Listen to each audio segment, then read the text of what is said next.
नमस्कार, eco and energy talk के इस एपिसोड में आपका स्वागत है। मैं हूं हृदय जोशी। हमने पिछले एपिसोड में आपको बताया था कि नॉर्वे और कुछ यूरोपीय देशों ने किस तरह से अपनी नदियों को, अपनी वाटर बॉडीज़ को साफ़ रखा है, अपने पब्लिक प्लेसेस को साफ़ रखा है, क्योंकि वहाँ प्लास्टिक नहीं बिखरता। इस बारे में आपकी कई टिप्पणियाँ आई, आप उसके लिए आपका बहुत बहुत शुक्रिया।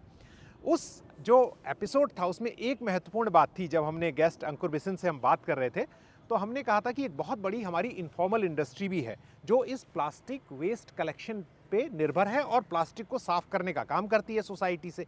हम उससे भी इनकार नहीं कर सकते। और दूसरी बड़ी बात जो निकल के आ रही है वो ये कि माइक्रो प्लास्टिक जो है वो किस तरह से हमारे जीवन में जहर घोल रहा है और कितनी बड़ी बड़ी बीमारियां हो रही हैं। इस बारे में अंकुर ने अपने सहयोगी के साथ एक आर्टिकल भी लिखा है फ्रंट लाइन में। उस आर्टिकल को आपको ज़रूर पढ़ना चाहिए, उसका भी लिंक हम डिस्क्रिप्शन बॉक्स में दे रहे हैं। तो एक बार फिर से अंकुर बिसेन हमारे साथ हैं। अंकुर, बहुत बहुत शुक्रिया। पिछले एपिसोड में हमने बात की थी कि प्लास्टिक जो है उसके मिनेस को ख़त्म कैसे किया जा सकता है, उसमें भारत का क्या रोल हो सकता है। हम आपस में बात कर रहे थे, एपिसोड में तो ये बात नहीं आई, लेकिन उसे शुरू करने से पहले मैं अब आपके आर्टिकल का जिक्र करना चाहता हूँ। जो आज वर्ल्ड प्लास्टिक ट्रीटी है वो क्या है, उसमें कितने लोग, कितने खेमे शामिल हैं और वो बार बार असफल क्यों हो रही है, उसमें क्या तर्क दिए जाते हैं? देखिए, प्लास्टिक जो है बनती है ऑयल से। अगर हम उसी से चालू करें तो जो दो खेमे में जो प्लास्टिक ट्रीटी बटी हुई है वो है ऑयल प्रोड्यूसिंग नेशंस जिसे कहते हैं, और दूसरे हैं जो कंज्यूमिंग नेशंस हैं। चूँकि प्लास्टिक ऑयल से बनती है, एक बाई प्रोडक्ट है, तो पूरा का पूरा सिस्टम पिछले 50 साल का वो ऑयल पे निर्भर रहा है। पूरी सोसाइटीज़, पूरी हमारी इकोनॉमी ऑयल पे निर्भर रही हैं। तो उस चक्कर में प्लास्टिक का भी जो पूरा वैल्यू चेन है वो ऑयल पे निर्भर हो गया है। तो आज की डेट में हम इस बात को इनकार नहीं कर सकते हैं कि बहुत सारा प्लास्टिक जो है उसने हमारी जीवन शैली को काफ़ी ऊपर स्तर पर ले गए हैं। उसमें फूड डिलीवरी सिस्टम्स हैं, हेल्थ केयर है, बहुत सब, हाँ, पूरी पैकेजिंग पूरी पैकेजिंग इंडस्ट्री, उसका जो पूरा इन्वेंशन हुआ है, उसकी ग्रोथ हुई है वो प्लास्टिक की। तो प्लास्टिक को हम अपने जीवन में ऐसे नहीं बोल सकते हैं कि बिल्कुल ख़राब रहा है। उसने सहूलियत के तौर पे इंसान को एक अलग दर्जा देने में बहुत बड़ी भूमिका निभाई है। लेकिन आज की डेट में जो प्लास्टिक जिस हिसाब से, जिस स्वरूप में अब आ गया है और उसका जो प्लास्टिक वेस्ट निकल के आ रहा है वो एनवायरनमेंट को ख़तरा पैदा कर रहा है, वो मानव को ख़तरा पैदा कर रहा है। तो जो कंज्यूमिंग नेशंस हैं उनको अब समझ में आ रहा है कि प्लास्टिक जितना एनवायरनमेंट में जा रहा है उसका निराकरण करने की हमारे पास प्रावधान नहीं है। तो दूसरा खेमा ये बोल रहा है कि हमें प्लास्टिक से अलग डायरेक्शन में जाना पड़ेगा। एक बात मैं आपकी अंकुर के ही आर्टिकल से उठा रहा हूँ और जनरल पब्लिक डिस्कोर्स में चीज़ें हैं, पब्लिक डोमेन में। प्लास्टिक जितना हमने अभी तक सिस्टम में भेजा है, जब से प्लास्टिक जी। का आविष्कार हो गया मध्य में 20वीं सदी के, उसका केवल 9 या 10% ही कलेक्ट हो पाया। 90% प्लास्टिक जो है वो अभी सिस्टम में रहा है, जो बहुत खतरनाक है। एक बात और बड़ी इंपॉर्टेंट है जो आप आर्टिकल में पाएंगे, वो ये कि समंदर में जो सबसे ज़्यादा प्रदूषित किया गया है और उसमें विकसित देशों का बड़ा हाथ है, तो उसमें अंकुर लिखते हैं कि मछलियां कम हैं और आज प्लास्टिक ज़्यादा है। जी। और तीसरी बात जिसमें मैं सोचता हूँ कि आप बोलें, आपने ये भी बताया है कि प्लास्टिक जो है, नैनो प्लास्टिक या माइक्रो प्लास्टिक जो है, उसके महीन कण, सूक्ष्म कण जो कई बार आंख से भी नहीं दिखते हैं, जो न केवल बॉडी में जा रहे हैं बल्कि वो एंटी माइक्रोबियल रेजिस्टेंस पैदा कर रहे हैं। ये क्या होती है? तो इसमें देखिए ऐसा है, जब माइक्रो प्लास्टिक्स के बारे में चर्चा चालू हुई तो वहाँ पे भी जो साइंटिफिक कम्युनिटी थी दो खेमों में बट गई कि पहले भैया आप ये बताइए, प्रूव करिए कि माइक्रो प्लास्टिक आपकी जीवन शैली को बिगाड़ रही है। तो उस पर शोध चालू हुआ। अभी शोध अलग अलग आयाम खोज रहा है। एक आयाम जो है शोध का, जो इंडिया की IISR कलकत्ता की उन्होंने पेपर पब्लिश किया है, उसमें उन्होंने पाया है कि माइक्रोबियल रेसिस्टेंस जो नैनो प्लास्टिक्स है उसकी प्रेजेंस जो है anti microbial resistance human body में डेवलप कर रही है। और अलग अलग तरीके के जो हेल्थ केयर इफेक्ट्स हैं वो हर जगह इस पे स्टडीज़ चल रही हैं, और ये निकल के आ रहा है कि माइक्रो प्लास्टिक्स जो है वो जीवन शैली को, बायो एनवायरनमेंट को और ह्यूमन सब के लिए हानिकारक है। तो AMR एक बहुत बड़ी दिक्कत है। AMR का मतलब एंटी माइक्रोबियल रेजिस्टेंस जो है, अगर आप सिंपल गूगल करेंगे, और आपको पता भी होगा, ये मैं जानता हूँ कि मेरे व्यूअर्स जो हैं उनका काफ़ी हमसे ज़्यादा समझदारी है, तो अगर आप कोई दवा खाएंगे जो एंटीबायोटिक के रूप में खानी है, चाहे वो बीमारी TB है, चाहे एलर्जी है, चाहे चेस्ट कंजेशन है, चाहे आपके शरीर में कोई घाव हो गया है, तो हो सकता है वो दवा असर न करे, और इसमें माइक्रोप्लास्टिक का भी बहुत बड़ा रोल है, हो सकता है। अंकुर से हम इस बारे में पूछेंगे, पर मैं जानकारी के तौर पर बता देता हूँ कि जो हम ट्रीटी की बात कर रहे हैं, कई समय से पिछले पिछले करीब कई सालों से 5-6 सालों से उसकी बात चल रही है उस ट्रीटी की, उसमें है कि दो तरह के उसमें रास्ते सुझाए जाते हैं। एक रास्ता वो है जिसमें कहा जा रहा है कि प्लास्टिक के कंजम्पशन, प्लास्टिक के प्रोडक्शन को कम कीजिए, सिस्टम में प्लास्टिक कम आए। और दूसरा ग्रुप ये कहता है देशों का कि आप प्लास्टिक का अगर प्रोडक्शन कम करेंगे, प्लास्टिक का यूज़ कम करेंगे, तो बहुत सारी दूसरी चीज़ों पर प्रेशर आ सकता है, इसलिए प्लास्टिक का प्रोडक्शन कम नहीं करेंगे, प्लास्टिक को यूज़ में रहने दीजिए, उसके मैनेजमेंट को बेहतर करेंगे, रिसाइकलिंग को बेहतर करेंगे। इसमें एक बात यह है कि भारत की पोजीशन भी उन देशों के साथ है जो ये कहते हैं कि प्लास्टिक को रिसाइकिल कीजिए, उसके प्रोडक्शन को कम करने की बात नहीं कहते हैं। और कुछ यूरोपीय देश हैं जो प्रोडक्शन को कम करने की बात करते हैं। तो मैंने तो मोटी जानकारी दे दी, लेकिन अब आप इसमें बताइए ये पूरी लड़ाई जो है, ये तो पूरी भाई सब सारी जानकारी है, ये नहीं फिर भी आपका जो कमेंट है, मैंने पिछली बार लिखा था और आपने उस पर बयान भी दिया था, मैंने स्टोरी की थी, इसलिए मुझे याद है। हाँ। तो इसमें देखिए, जो जैसे आपने सही कहा, जो ऑयल प्रोड्यूसिंग नेशन है वो ये कह रहे हैं कि भाई प्लास्टिक का मैनेजमेंट बेहतर करिए, और जो प्लास्टिक्स की खपत कर रहे हैं वो बोले नहीं भाई हम बेहतर नहीं कर सकते, हमें प्लास्टिक्स जो है उसका कंजम्पशन कम करना पड़ेगा। अब इसमें दिक्कत ये हो रही है कि प्लास्टिक का मैनेजमेंट किसी भी देश में आज तक अच्छा नहीं हुआ है। जैसे हृदय ने भी, आपने भी पहले बात करी थी कि 10% प्लास्टिक ही अगर पूरा, जब तो आज तक जितना उत्पाद हुआ है उसमें सिर्फ 10% प्लास्टिक ही अगर प्रोसेस हुआ है, तो कहाँ है वो बेस्ट मैनेजमेंट प्लास्टिक की, जो कहीं किसी देश में नहीं हो रही है। तो आर्ग्यूमेंट ये है उन देशों का, ऑयल प्रोड्यूसिंग नेशंस के अगेंस्ट, कि भाई प्लास्टिक्स का मैनेजमेंट नहीं कहीं हो सकता है अच्छा, हमें उसकी खपत को घटाना पड़ेगा, इसकी के लिए प्रोडक्शन कट्स हमें लेने पड़ेंगे। ये इस आर्ग्यूमेंट पे ये संधि का जो अभी जो लेटेस्ट चर्चा हुई थी सितंबर में जिनीवा में, वो कोलैप्स कर गई, उस पर भी कोई संधि नहीं बन पाई। तो आगे बढ़ने के लिए ये बहुत ज़रूरी है कि प्लास्टिक, क्योंकि मैंने जैसे कहा कि प्लास्टिक का मैनेजमेंट कहीं नहीं हो रहा है। अब आप बोलेंगे कि भाई जब हम विकसित देशों में जाते हैं वहाँ पे तो हम कभी प्लास्टिक नहीं पाते हैं, तो वहाँ पे ये बात समझने की बहुत ज़रूरी, अब आवश्यक है कि वहाँ पे वो कलेक्ट कर पा रहे हैं प्लास्टिक, लेकिन प्रोसेस नहीं कर पा रहे हैं। ओके, तो फिर क्या करते हैं उसका? वो मोस्ट ऑफ दी जो फर्स्ट वर्ल्ड नेशन है वो प्लास्टिक को एक्सपोर्ट कर रहे हैं थर्ड वर्ल्ड कंट्रीज़ में। वो सारा का सारा प्लास्टिक एशिया में आता है, अफ्रीका में आता है, और वहाँ पे वो डंप यार्ड्स में वो कर रहा है। तो वहाँ पे वो कलेक्ट कर पा रहे हैं, वहाँ पे वो प्रोसेस नहीं करते हैं। क्योंकि जो आप कह रहे हैं कि सिंगल यूज जो प्लास्टिक है, जो लेयर, मल्टी लेयर प्लास्टिक है, वो किसी काम का नहीं होता, उसको सिर्फ जलाया जा सकता है। जी। तो ये जला भी नहीं रहे उसे, उसको जला भी नहीं रहे, उसको वहाँ से पैक करके वहाँ पे भेज देते हैं। तो चिप्स के पैकेट हैं, आपके नमकीन के पैकेट्स हैं, आपकी इवन पेट बॉटल्स जो हैं, रिसाइकलिंग इंडस्ट्री जो है विकसित देशों में ज़्यादा डेवलप नहीं है, बहुत उसके इंसेंटिव स्ट्रक्चर्स उस हिसाब से डिज़ाइन नहीं है। और वो इसलिए क्योंकि थर्ड वर्ल्ड एक बहुत चीपर ऑप्शन फर्स्ट वर्ल्ड को प्रोवाइड करता है कि भाई अगर आपके पास प्लास्टिक आ गया है, आप कंटेनर में डालिए और किसी भी थर्ड वर्ल्ड कंट्री में भेज दीजिए। और उस चक्कर में ये जो इशू है ये ढका जा रहा है बहुत सालों से।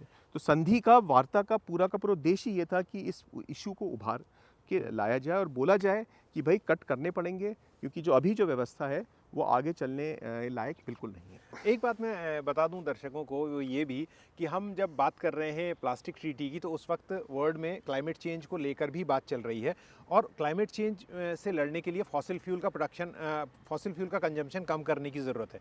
तो किसी हद तक जो पेट्रो स्टेट्स हैं उनका ये भी है कि चलो वहाँ से कट होगा तो यहाँ पे फिट कर देंगे अपने माल को, तो ये भी एक सच्चाई है। लेकिन हम भारत पर लौटते हैं। भारत की बड़ी अजीब सी स्थिति है, यहाँ पर 140 करोड़ लोग रहते हैं, 1400 मिलियन लोग, और ये इंडस्ट्री बहुत बड़ी है। जैसा हम अंकुर ने पिछली बार एपिसोड में बताया भी था हम लोगों ने कि हम बोतलों का कलेक्शन तो कर लेते हैं और उसको प्रोसेस भी करने के लिए बड़ा कंपटीशन है, लेकिन अभी भी भारत का प्लास्टिक जो है वो बिखरा हुआ दिखता है। तो भारत के पास, जो आपने अपने आर्टिकल में भी लिखा है कि भारत लीड ले सकता है, वो कैसे लीड ले सकता है, किन की ताकत पर लीड ले सकता है?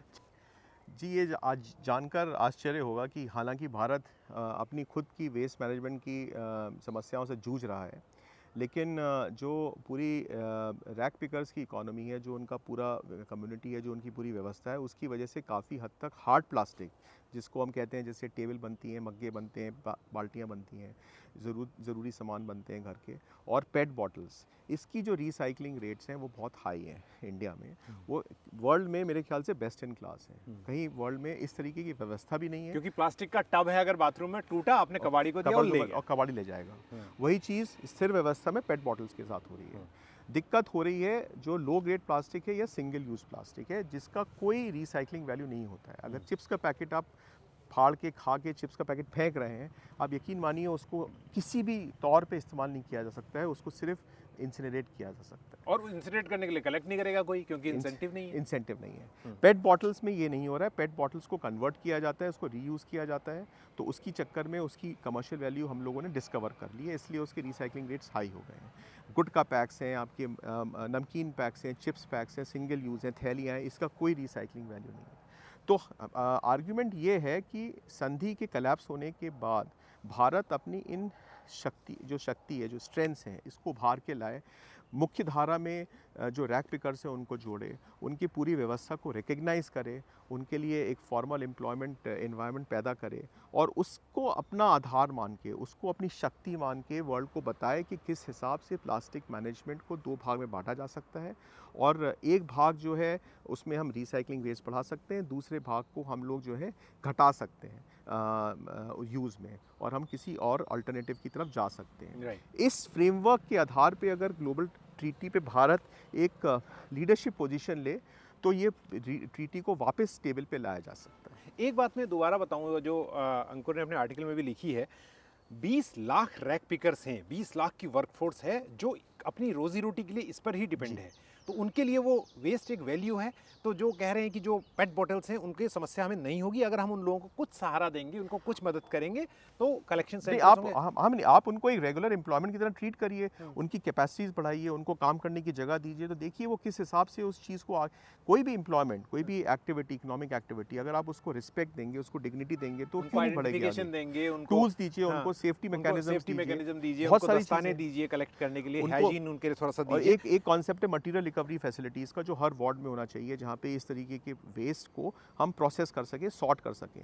रैक पिकर्स को एक डिग्निफाइड जगह चाहिए होती है जहाँ पे वो चीज़ आराम से काम कर सके। कोई डंडा मार रहा है उनको कर रहे हैं, कभी उनको भगा दिया जाता है इधर, कभी उनको इधर भगा दिया जाता है, कभी वो बेचारे इस इतने शोषित एनवायरनमेंट में भी आपको इस तरीके का रिजल्ट दे पा रहे हैं। इसका मतलब हम कभी भी प्लास्टिक को बढ़ाने की बात नहीं कर रहे हैं, हम कह रहे हैं कि जो प्लास्टिक आ गया है उसे लड़ने के लिए क्या सोल्यूशन हो सकते हैं। और इसी आधार पर मैं ये बात कह रहा हूँ, और मैं अंकुर की ओर से भी कह सकता हूँ कि सिंगल यूज़ प्लास्टिक के लिए हमें अपनी आदतें भी बदलनी पड़ेंगी कि आप टमाटर जो है पन्नी में न लाएं, सब्जी के बाजार से थैला लेकर जाएं, और अगर हो सके जो कैरेटिन स्टिक वाली बात है कि हम कह दें सब्जी वाले को, भाई आपको ये पन्नियां नहीं मिलेंगी बेचने के लिए।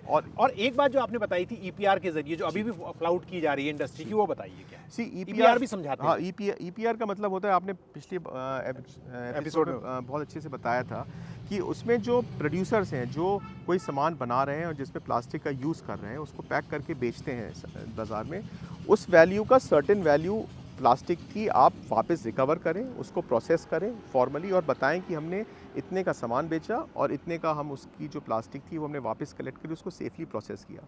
ये आधार है ईपीआर का, जिसको हम एक्सटेंडेड प्रोड्यूसर रिस्पॉन्सिबिलिटी भी कहते हैं। ये 2016 में रूल लागू हुए सबसे पहले, और 2022 में इसका दूसरा भाग आया था, अपडेटेड। अभी इसमें क्या हो रहा है, इसमें कागजी काम ज़्यादा हो रहा है, ज़मीन पे काम कम हो रहा है। तो अब मिसाल के तौर पे आप ये लीजिए, गुटखा के जो पैक्स हैं, जिसमें जितना पाउच आप लोग खा के फेंक देते हैं, गुटखा पाउचेस ईपीआर में कवर्ड ही नहीं है, क्योंकि गुटखा को सिंगल यूज़ प्लास्टिक में पैक करने के ऊपर बैन है। वो गुटखा देखिए वहाँ भी दिख रहा है, मतलब आज आप कहीं भी देख सकते हैं, हर जगह आपको गुटखे के रैप ओपनली फ्लाउट हो रहा है वो रूल।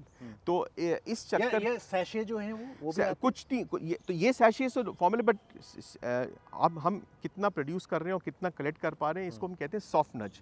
सरकार की तरफ से एक सॉफ्ट नज है, भाई करिए, आप कंप्लायंस दिखा दीजिए, तो पेपर पे सारी चीज़ें सही हो रही हैं, लेकिन अगर आप अपनी आंखों से बाहर निकल के देखेंगे तो सिंगल यूज़ प्लास्टिक, अभी पंजाब में फ्लड्स हुए थे, उसमें सबसे बड़ा कारण जो है ये जो लो ग्रेड प्लास्टिक जो सीवेज को ब्लॉक कर देता है वो है।